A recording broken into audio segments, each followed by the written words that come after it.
Nahmaduhu wa nusalli wa nusallimu ala rasulihil kareem. A'udhu billahi minash shaitanir rajim. Bismillahir rahmanir rahim. Ya ayyuhalladhina amanu bis sabri was salata inna Allaha ma'as sabirin. O people who believe, seek help from patience and prayer. Indeed, Allah is with those who patiently endure. Respected guests and my dear brothers and sisters, Assalamu alaikum wa rahmatullahi wa barakatuhu. If a mother loses her child at a young age, what should she do? If my friend crashes my dad's car into a tree, what should my dad do? If there is enough food for only one person but there are 5 in the family, what should one do? Our holy Prophet Muhammad sallallahu alaihi wasallam has taught us that when a believer is afflicted by misfortune, he should say, Inna lillahi wa inna ilayhi raji'un. Surely to Allah we belong and to Him shall we return. This is why, because by reminding us that our source is Allah and our destination is Allah, the pain of loss of whatever we lost in this world can be lessened, and it is easier for us to have patience. The topic of my speech.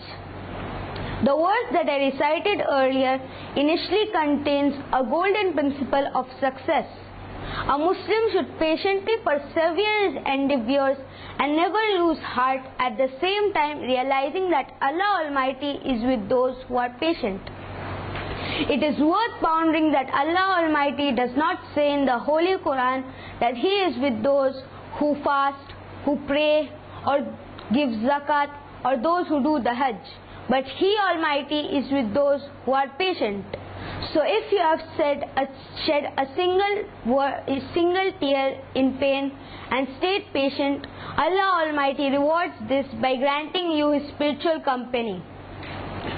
We have seen in the history of our religion that all the prophets and their followers have gone through times of hardship and suffering. No prophet is dearer to Allah Almighty than the Holy Prophet Muhammad sallallahu alaihi wasallam. He and his followers went through many trials and tribulations, but they never complained and remained steadfast to patience and prayer. Our Holy Prophet Muhammad sallallahu alaihi wasallam always remained patient in times of hardship and suffering. Our scholarly books are full of narrations about how he used to tie stones to his blessed stomach to suppress the pain of hunger. Do we have patience when we are hungry? We can also learn from the example of Hazrat Yusuf alayhi salam, who spent many years of his life in prison for no fault of his. How patient are we when someone blames us for something we didn't do? And we are all familiar from the famous story of Hazrat Ayyub alayhi salam, whose entire body was affected by diseases, but he stayed so patient. How patient are we when we fall sick?